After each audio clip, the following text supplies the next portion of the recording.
Problemática y riesgo ambiental por el uso de plaguicidas en Sinaloa.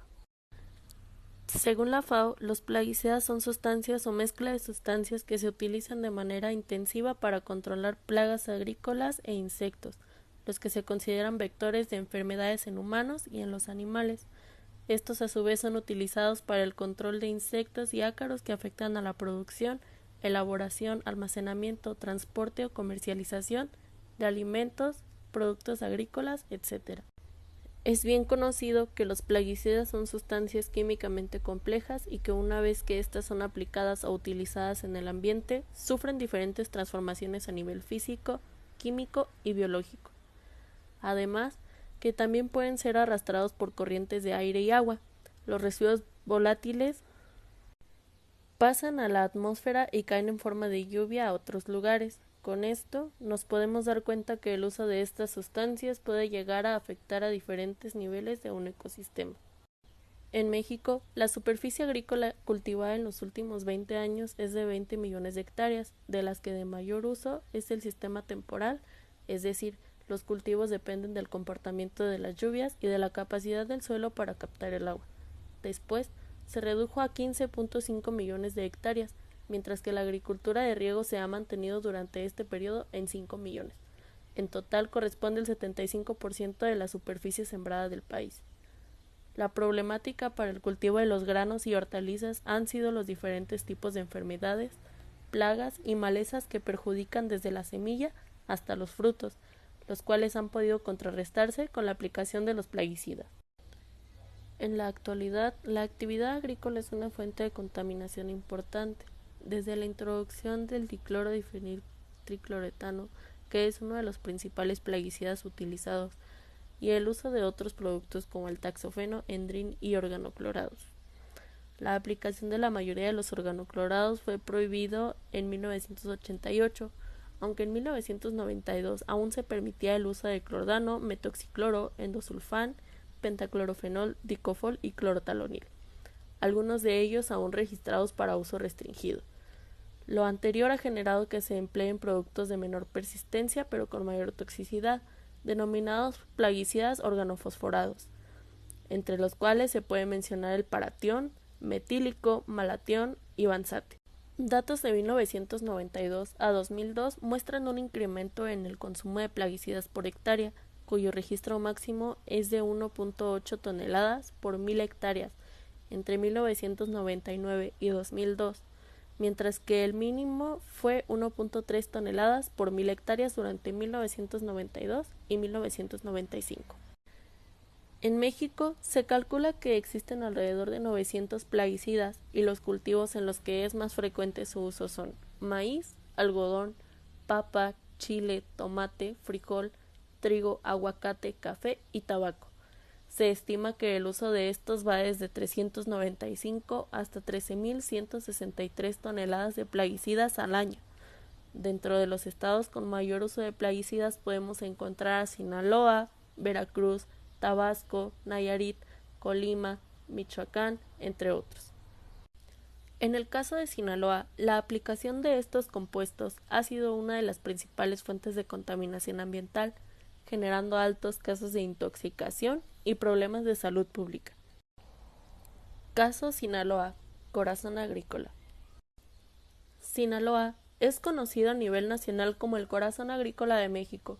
Es productor de granos y hortalizas para consumo nacional y para exportación. Debido a su clima tropical, permite el cultivo de 1.245.638 hectáreas, de las cuales el 40% son de riego, 50% de temporal y un 10% de riego y temporal. En esta zona agrícola se siembran 50 cultivos diferentes. No obstante, por su extensión, son 8 cultivos los de importancia económica y social.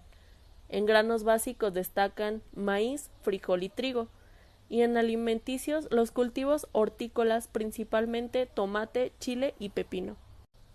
A pesar de la gran cantidad de agroquímicos que se emplean constantemente, es poco lo que se conoce sobre su toxicidad en los organismos, incluyendo al ser humano, así como el impacto ambiental global.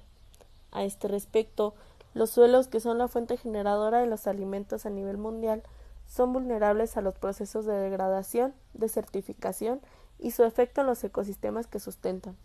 Entre los riesgos que se generan están la pérdida de la fertilidad del suelo a partir del daño en el humus y de los nutrientes que lo hacen productivo, como lo es el fósforo, nitrógeno, potasio, entre otros. Y las partículas inorgánicas que se encuentran en el suelo permiten la acumulación y dispersión de los plaguicidas, no solo en los campos, sino también en los medios acuáticos. En México se han desarrollado programas para la conservación, uso y aprovechamiento del suelo, pero desafortunadamente no se presta demasiada atención a sus implicaciones ambientales. En Sinaloa se reconoce que no hay registro de las descargas agrícolas y su efecto en las corrientes superficiales y las bahías, además de incluir la contaminación de carácter físico-químico, bacteriológico y de nutrientes. Al conocer los problemas de salud y el ambiente por estas sustancias, en México fue creada la Comisión Intersecretarial para el Control de Procesos y Uso de Plaguicidas, Fertilizantes y Sustancias Tóxicas, con sus siglas Psicoplafest, ahora COFEPRIS, Comisión Federal para la Protección contra Riesgos Sanitarios. Sin embargo, se reconoce el uso indiscriminado de estos compuestos, ya que constituyen una amenaza para la salud y al ambiente. El cultivo de granos y hortalizas en cada temporada ha generado que en ciertos suelos se presente un uso excesivo o subutilizados que generan el abatimiento de su fertilidad, la salinización y el agotamiento de los mantos acuíferos en las áreas de riego, la contaminación a partir de los fertilizantes y plaguicidas químicos que se utilizan, la disminución de la diversidad genética de las especies que se cultivan, el aumento de plagas y enfermedades y el uso de cada vez mayores insumos. Impacto en el ambiente. Desafortunadamente, los sistemas acuáticos, terrestres y marinos son los más amenazados por el aporte de sustancias contaminantes como plaguicidas, fertilizantes, metales pesados, organismos patógenos y otros, a través del incremento de actividades antropogénicas en las áreas adyacentes que alteran las condiciones naturales de los ecosistemas, incluyendo al ser humano. La importancia de los cuerpos de agua, sitios biológicos activos, radica en la diversidad biológica y los procesos biogeoquímicos que se realizan, además de que en Sinaloa algunos de estos están reconocidos como sitios Ramsar por incluir especies protegidas de flora y fauna endémicas y migratorias. A pesar de la relevancia de estos al ambiente, en los sedimentos de la laguna Santa María se reporta la presencia de 14 plaguicidas y moléculas de heptacloroepóxico, endrin y aldrin, cuyos contenidos son menores a otros sistemas costeros de la región, a excepción del heptacloroepóxido, que sobrepasó el límite máximo recomendado en la norma ambiental FAO-WHO. Se encontraron estos compuestos por el proceso de bioacumulación, considerando que las zonas de distribución son afectadas por diferentes contaminantes que se relacionan a la presencia de drenes agrícolas, canales de riego, forma de riego, aplicación de los plaguicidas y mal manejo de los desechos como envases u contenedores, entre otros. El manejo de residuos plaguicidas de los envases vacíos es un serio problema que deriva de la agricultura y representa alto riesgo ambiental y de salud, debido a que, según Albert en 2005, se generan 7.000 toneladas anuales de residuos, de las cuales la mayoría quedan dispersos en los campos. La distribución de los plaguicidas no se limita únicamente a los cuerpos de agua y su bioacumulación en la biota presente, sino a todos los productos de consumo humano. Se encontraron plaguicidas organoclorados en fórmulas infantiles elaboradas a partir de leche en polvo, aceites vegetales o mezcla de estos, siendo el más detectado endrin y en menor concentración el dicloro-difenil tricloroetano y el hexacloruro de benceno. Este problema se agudiza como resultado de la falta de un registro y manejo de estos compuestos, además de una reglamentación en el control de los desechos.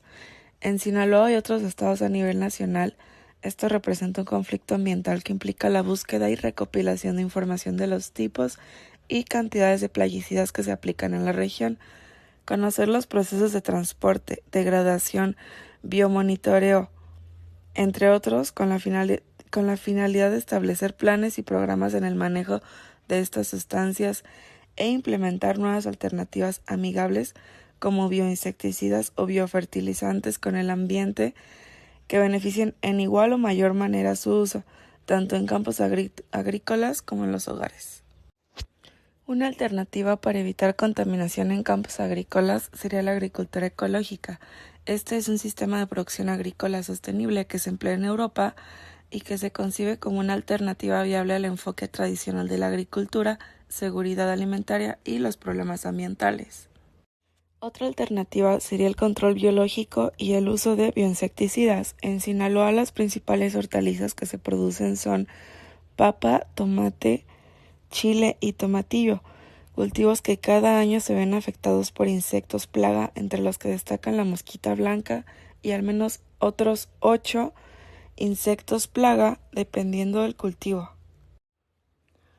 Una de las formas de contrarrestar las pérdidas de los productos cultivados es con el uso de enemigos naturales de las plagas a través de la lucha insecto-insecto o agentes microbiales que causan la muerte directa a los insectos plaga. Para este caso en particular se debe de considerar el sistema cultivo-ambiente-insecto. Para ello se ha observado que este método ha demostrado ser efectivo contra plagas de hortalizas de granos y frutales.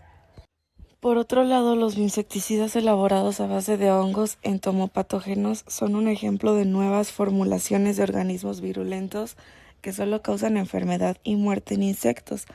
Se elaboran de acuerdo al insecto blanco por combatir.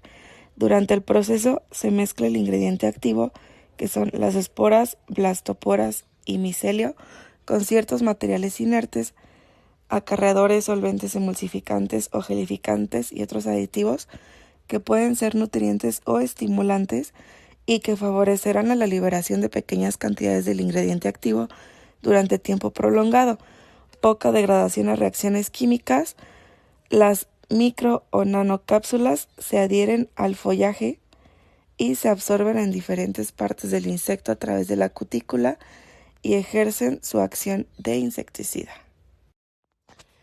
Para la regulación de plaguicidas a nivel regional es necesario considerar el uso y destino de los ingredientes activos, promoción de la agricultura orgánica, impuestos indirectos sobre el uso de los plaguicidas. Este es un impuesto sobre los plaguicidas que puede concebirse y aplicarse de tal manera que reduzca la utilización de plaguicidas sin perturbar ni deteriorar extremadamente la situación económica del sector agrario. Esto para apoyar el saneamiento, certificación de los usuarios de plaguicidas, registro de aplicación de plaguicidas, supervisión de la aplicación. Y esto al respecto, el gobierno de Dinamarca está considerando medidas adicionales como la prohibición del uso de plaguicidas a 10 metros de lagos, corrientes de agua, tierras húmedas y zonas de conservación, además de la prohibición de plaguicidas a menos de cierta distancia previamente especificada de huertos privados y propiedades que tengan terrenos cultivados sin uso de plaguicidas. Hay que añadir esta misma prohibición a menos de 10 metros de un embalse de agua potable. Se puede concluir que en Sinaloa el uso de plaguicidas químicos sustenta la actividad agrícola, misma que ha generado problemas de contaminación en el suelo, agua, biota y sedimentos. Esto a través de las descargas de estas sustancias tóxicas a los sistemas lagunares, vía drenes, riego y lluvia, por lo que esta situación constituye un factor de riesgo de contaminación para los ecosistemas terrestres y marinos. Es necesario apegarse a una reglamentación para la aplicación de los productos e ingredientes activos de manera paralela. Es conveniente fomentar y llevar a la práctica esquemas de agricultura orgánica y el uso de biofertilizantes para la nutrición de las plantas y bioinsecticidas para el control de plagas y enfermedades.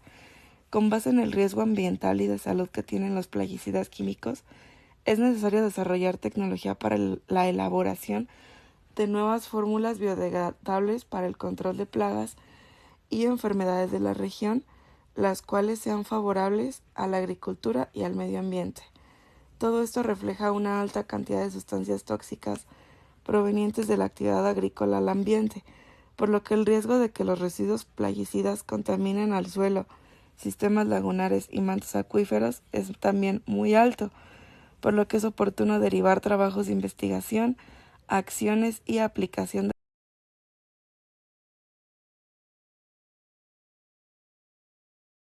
La mariposa monarca es una especie de lepidóptero que atraviesa 2 veces al año el continente norteamericano, desde Estados Unidos y Canadá hasta México. En invierno se alojan en bosques de oyarnel. De manera contraria, en primavera las mariposas migran a la zona centro de México. La zona centro de México ya había sido conocida y celebrada desde hace siglos por habitantes de la región, pero fue hasta finales de los años 70 en el siglo XX que científicos norteamericanos ubicaron su sitio de invernación. A partir de entonces se inició una campaña de protección oficial en estos sitios. Como resultado, en 1986 se decretó la Reserva de Biosfera de la Mariposa Monarca. Esta área comprende una extensión de 16.000 hectáreas distribuidas en 6 santuarios discontinuos. En diciembre de 2000, con los mismos objetivos, el área protegida duplicó su extensión. El análisis que se desarrolla en este trabajo se refiere a las RBMM ubicadas en Michoacán. Las áreas más conservadas de estas se encuentran al norte. Ahí predominan los ejidos mestizos. El mayor nivel de deterioro forestal se encuentra en las comunidades mazahuas, ubicadas en el área sur. Desde hace décadas los bosques de estas regiones de Michoacán son sometidos a intensas presiones. Esto dado por el clandestinaje forestal y la conversión de áreas forestales en parcelas agrícolas, que ha ido afectando año con año. La tala ilegal ha tenido fuertes repercusiones en la actividad forestal y en las condiciones de los bosques de Michoacán, en particular en áreas que están dedicadas hacia la mariposa monarca y su cuidado. Esto implica un grave problema. La tala ilegal es un fenómeno complejo en el que se puede conjugar distintos factores, como lo son la presión de industrias sobre el aprovechamiento de los recursos naturales, actividad ilegal, escasos incentivos, etc. Un claro ejemplo de esto es en el ejido Cerro Prieto, el cual se encuentra al norte de la Reserva Natural para la Mariposa Monarca, el santuario de la Sierra Chincua, que hasta el año 2000 era el mejor conservado. Hasta la utilización de agroquímicos que llegó al país. Actualmente cerca del 95% de las tierras del poblado han sido completamente desmontadas. Se ocupa para la siembra de maíz, afectando a la reserva natural de la mariposa monarca. La productividad es mínima y la tierra representa procesos de erosión avanzados. Otra comunidad que se ha visto afectada es la comunidad de Donancio Ojeda, la cual tiene una extensión de 2.387 hectáreas, que en la actualidad han tenido un fuerte deterioro. Durante los últimos 20 años, el paisaje se ha ido modificando drásticamente como consecuencia de la introducción de nuevas tecnologías agrícolas, así como el mal uso de los suelos y las motosierras para el derribo de árboles. Esto se debe a la venta de productos rústicos de madera, a la demanda de los mercados regionales, a la recolección de la tierra del monte y la resinación y la producción de carbón, entre otros. Ahora hablaremos de la heterogeneidad social y el capital social en las comunidades. La capital social comunitaria, según Elinor Ostrom, considera atributos que favorecen a la construcción de instituciones sólidas. Estas condiciones permiten construir distintas capacidades comunitarias para el manejo colectivo de los bosques, así como la gestión de los recursos naturales, haciéndolo de manera sustentable y participativa. En la región del Cerro Prieto, podría tener un mayor aprovechamiento en los recursos de los usos de los bosques. Los hijos y los nietos de los ejidatarios pueden beneficiarse eventualmente en las ventanas artesanales y alimentos o rentando caballos a los turistas que visitan el santuario de la mariposa monarca, pero solo acceden a esta posibilidad mediante acuerdos familiares, sin contar con ningún derecho reconocido por la comunidad. Puntos importantes a mencionar. El resultado de su carácter excluyente, la estructura organizativa en el Cerro Prieto tiende a ser débil. Las autoridades ejidales carecen de capacidades para regular el uso de recursos comunes, así como sucede con el turismo. Tampoco han podido establecer prácticas de monitoreo del estado del bosque y el cumplimiento de las reglas que en el ejidal han sido asumidas. Ahora hablemos de la población de Donacio Ojeda. Esta población tiene una inclusión de las familias en la estructura agraria, que es mayor a la del Cerro Prieto, a pesar de lo cual priva también una comunidad significativo de heterogeneidad social, que se relaciona con el acceso diferenciado a recursos productivos de los distintos grupos locales. En esta comunidad es un derecho e obligación participar en las asambleas para llevar a cabo acuerdos establecidos para toda la comunidad. Bien, esta comunidad tiene un mayor grado de organización. Las áreas forestales se han visto demasiado afectadas. Los comuneros reportan que desde hace más de 10 años no se ha registrado colonias de mariposa monarca, así que el desarrollo de proyectos ecoturísticos no se ha podido efectuar viablemente. Las instituciones comunitarias. Las instituciones comunitarias se pueden definir como las reglas de uso para los miembros de las comunidades, las cuales asumen en los distintos campos de la vida social. Estas reglas se rigen por el uso de recursos comunes del bosque y a las cuales se refieren a su protección. En México, el uso de los recursos forestales está sujeto a distintos niveles y tipos de regularizaciones. Un ejemplo, el aprovechamiento maderable de los recursos requiere autorización por la Secretaría de Medio Ambiente, Recursos Naturales y Pesca, Semarnat. Estas reglas incluyen directamente en las elecciones de los individuos realizan sobre el uso de los recursos naturales del acceso común. Asimismo, depende de la serie de condiciones, como lo son la delimitación clara del universo de usuarios y las fronteras de los recursos, la participación de los distintos grupos de los usuarios en la definición de las reglas operacionales, aplicación sistemática y monitoreo del cumplimiento de las reglas, manejo de sanciones graduales para las disposición de los espacios para arreglar las controversias, entre otras. La presencia de dichas condiciones está dada por los elementos de la capital social en las comunidades. Asimismo, las reglas que se pueden cambiar o se deben modificar para hacer frente al cambio que representan las condiciones de los grupos de usuarios. Destrucción de instituciones comunitarias y deterioro del bosque.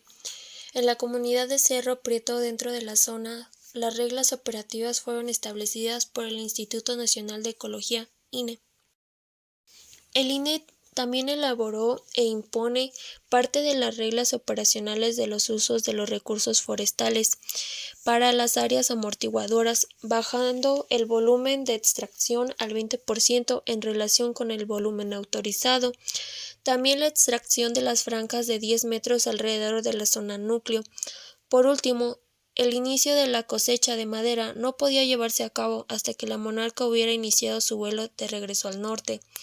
La aplicación de esta regla resulta conflictiva, dado que el nivel de la dependencia de los ingresos forestales entre los ejidatarios es mayor. El monitoreo del cumplimiento de las reglas de apropiación por parte de las autoridades ambientales y del propio ejido era informal y limitado. Sin embargo, la ubicación de la estación de INE ha contribuido a frenar el clandestinaje forestal. Otro punto importante para tocar es el turismo. La regularización de la actividad turística ha sido limitada. La poca regularización que hay en el área de la mariposa ha provocado que exista basura en la zona, cerca de las colonias de mariposas y erosión en los suelos a lo largo del recorrido de visita. Por otro lado, el uso de los recursos del bosque para fines domésticos tampoco ha sido regulado. A pesar del limitado capital social y la relativa debilidad institucional, la presencia de incentivos a la preservación y uso regulado de recursos forestales ha ido en aumento. En cuanto a los usos de los recursos, las presiones sobre el bosque y sus condiciones. Veamos en el caso de Cerro Prieto, en donde además de que los ingresos que producen las distintas actividades forestales han generado entre los ejidatarios un profundo interés por la conservación del bosque, Tales beneficios influyen también en la voluntad de los ejidatarios por mantener el bosque como recurso de propiedad colectiva, es decir, que en esta comunidad ha habido incentivos o motivación por mantener el, por conservar el bosque. Eh, También esta comunidad lo que cuenta es con un sistema silvícola, el cual el método que utilizan es el método mexicano de ordenación de bosques irregulares, en donde es un sistema de extracción selectiva, es decir, que se eligen aquellos árboles que sean los más aptos para la tala, es decir, los más maduros, y dejar que los más jóvenes pues se sigan desarrollando. Eh, en esta comunidad se hizo una evaluación para saber cómo se encuentra, cómo es la situación del bosque. Eh, se hizo, eh, Se hizo el estudio sobre la estructura de la zona de amortiguamiento y la zona núcleo. Se supone que en una reserva comprende de tres zonas. Tenemos el área núcleo, en donde están las áreas silvestres protegidas, es decir, donde no debe haber actividad humana. También después tenemos la zona de amortiguamiento, donde son terrenos en los que sí hay actividad humana en la que se puede, digamos, trabajar, hay actividad humana, pero es moderada, es decir, no, se hace de manera, pues de manera sostenible.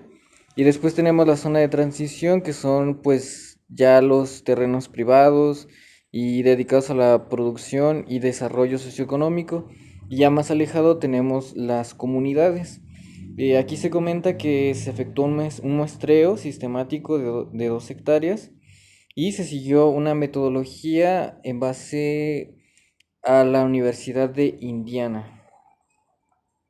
En cuanto a los resultados del estudio, se hizo el análisis de los diámetros de los árboles.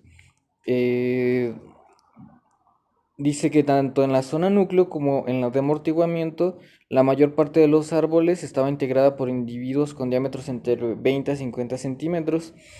Estos diámetros de estos árboles nos sugiere que son, en general el bosque pues es relativamente joven y en cuanto al área núcleo, de manera pues lógica se encuentran los árboles con mayor diámetro porque se supone que es la zona en la que se ha dejado eh,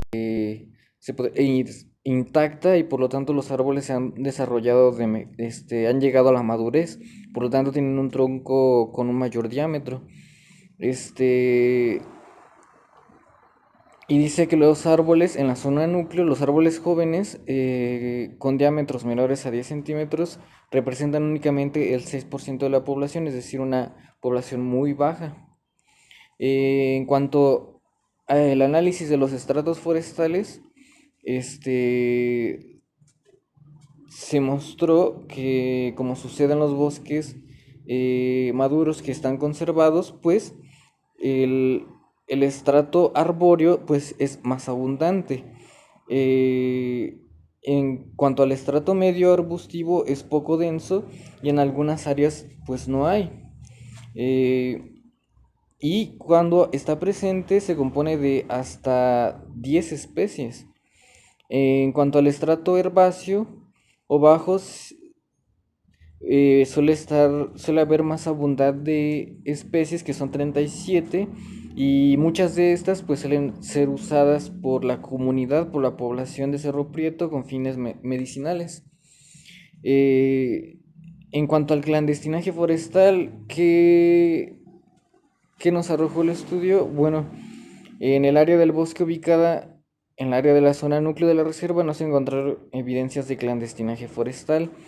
En la zona de amortiguamiento, que es la más cercana al camino, sí hay extracción de árboles de diámetros pequeños que se utilizan en la construcción de las viviendas del poblado y y de las instalaciones de atención al turismo, es decir, no es una extracción, digamos, muy intensa. En cuanto a la comunidad de Donación Ojeda, este, pues los cultivos también se hacen en condiciones similares al Cerro Prieto, y suele ser de hecho también la inclinación muy similar a la del otro pueblo. Se practica mucho la agricultura comercial y aquí se hace un uso muy intenso sobre productos agroquímicos para mantener estas tierras de riego.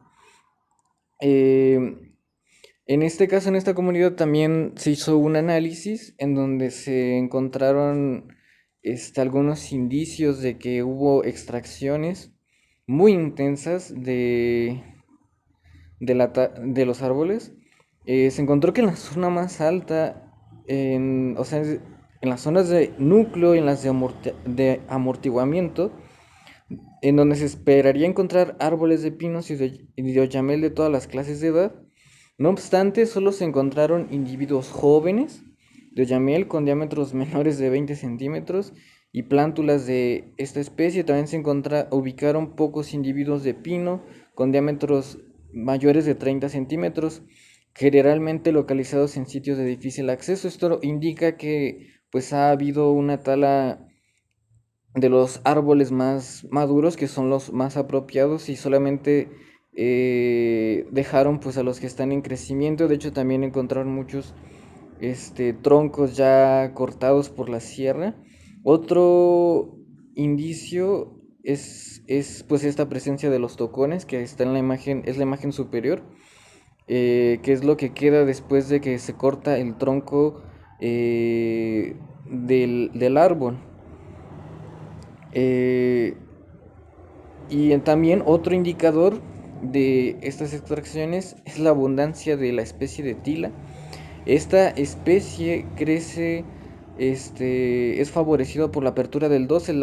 El dosel es lo que, digamos, produce, o es la cobertura, por así decirlo, del bosque. Entonces, al momento en el que se cortan los árboles, pues entra un poco más de luz y permite el crecimiento de esta especie de tila. Ahora, en cuanto al manejo de este recurso, de los recursos forestales, eh, en cuanto a Donación Ojeda no ha tenido nunca algún programa de manejo, y a diferencia de lo que sucede en Cerro Prieto, Donación Ojeda, las extracciones se llevan a cabo sin respetar ningún tipo de área ni especie. Se hace de una forma pues muy indiscriminada. Eh, También la extracción clandestina de mayor escala se ha efectuado en la zona núcleo, ubicada en el área más elevada y, y más alejado de los poblados de la comunidad. Por lo tanto, en el caso de Donación Ojeda, las extracciones se han hecho con gran intensidad. eh, por lo tanto, solamente suelen encontrar tocones de árboles derribados.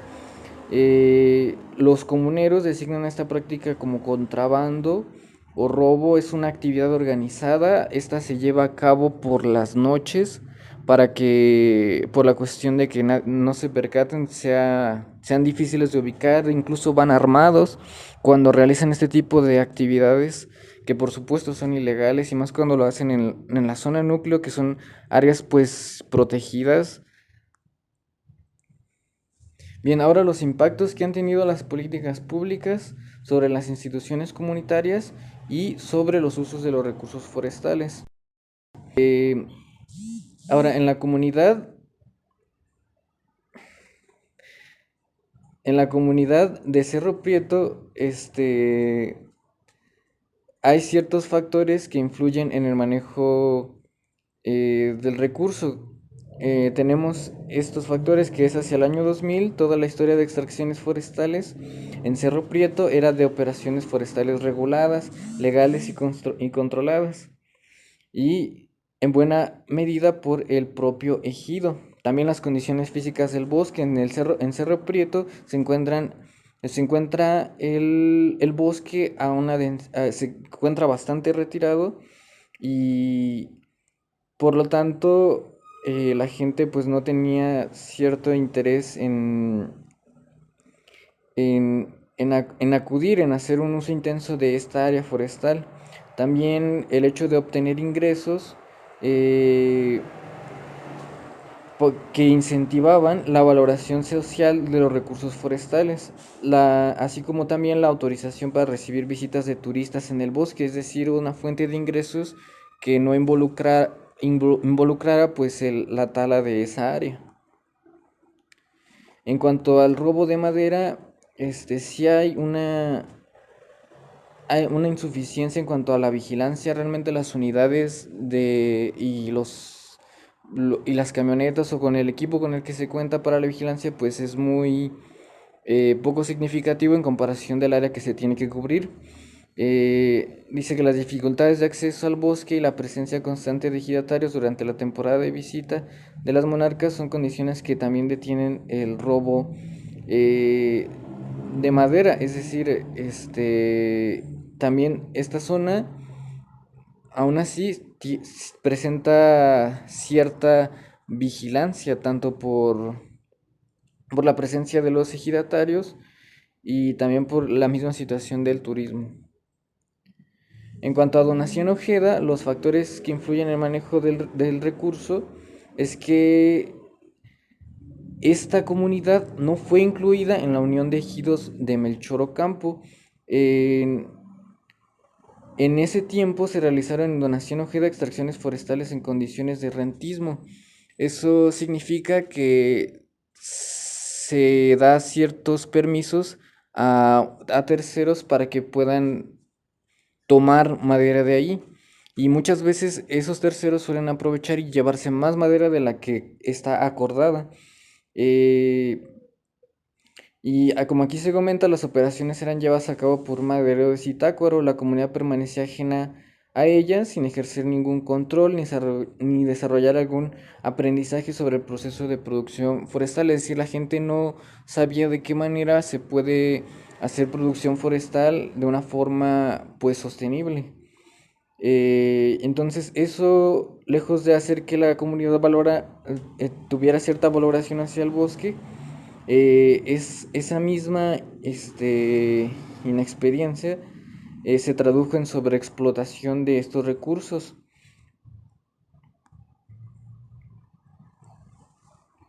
En cuanto se hizo el decreto de la reserva de la biosfera de la mariposa monarca, este Donaciano Ojeda no estuvo del todo de acuerdo con esto, dado que no fueron tampoco bien informados tanto de los límites ni las restricciones que imponía este decreto. Y también otro factor en el manejo del recurso forestal por parte de esta comunidad es que las regulaciones oficiales de la producción comercial de madera resultan económicamente insostenibles. Hasta ahora, ni las acciones conservacionistas ni las distintas leyes forestales recientes han propuesto un tipo de regulación adecuada a la producción forestal campesina en pequeña escala. En las condiciones del mercado regional con alta presencia de madera clandestina, en términos económicos, la extracción ilegal resulta más viable que la extracción legal, mientras que son escasos los incentivos de las extracciones forestales regulares, es decir, a la gente le conviene más hacerlo por la vía ilegal, es decir, sin tener que hacer el procedimiento que corresponde. Dado que si lo hacen de la forma legal no les resulta muy rentable y además no tienen incentivos suficientes como para hacerlo por esa vía.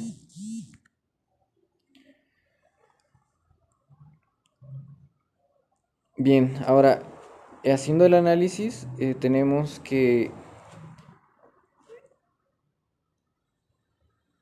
los factores y procesos que han determinado que en Cerro Prieto y en Donación Ojeda las condiciones de las áreas forestales son realmente muy diferentes, varían mucho.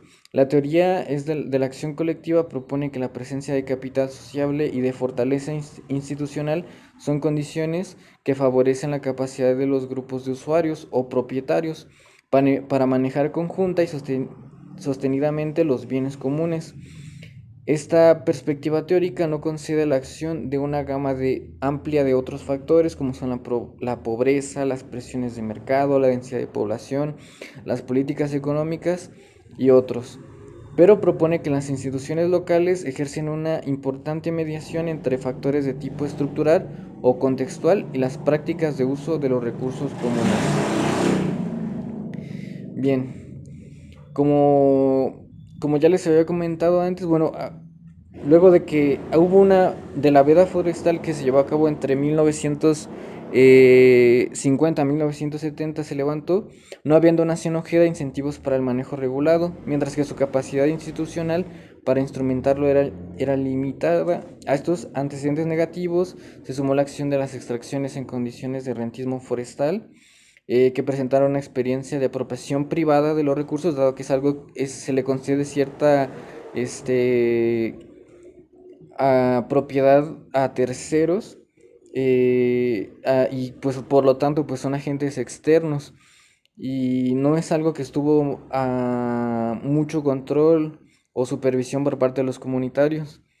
Eh, y entonces eso, la imposición de la reserva, en lugar de ser algo favorable, profundizó un proceso de deterioro institucional y ambiental que dicha comunidad venía dándose desde hace varias décadas. Y como ya les había comentado, Donaciano Ojeda fue una de las comunidades que en 2000 se negó a aceptar el nuevo decreto del área natural protegida. Por otro lado, en Cerro Prieto, el anidamiento de las instituciones y políticas oficiales generó ventajas que han sido determinantes para la conservación del bosque ejidal. La veda aplicada a los bosques de Michoacán no tuvo el mismo impacto en Cerro Prieto, cuya propiedad del bosque es posterior a su conclusión. Desde su construcción hasta el año 2000, este ejido llevó a cabo extracciones forestales reguladas bajo control ejidal. Por lo tanto, el estado de ese bosque es muy óptimo, se ha sabido conservar, ha sido todo un caso de éxito, mientras tanto Donación Ojeda, eh, por no tener esa parte institucional, esa regulación, esos incentivos, fue que, pese a que tiene el decreto, no ha, digamos, favorecido del todo en ese caso.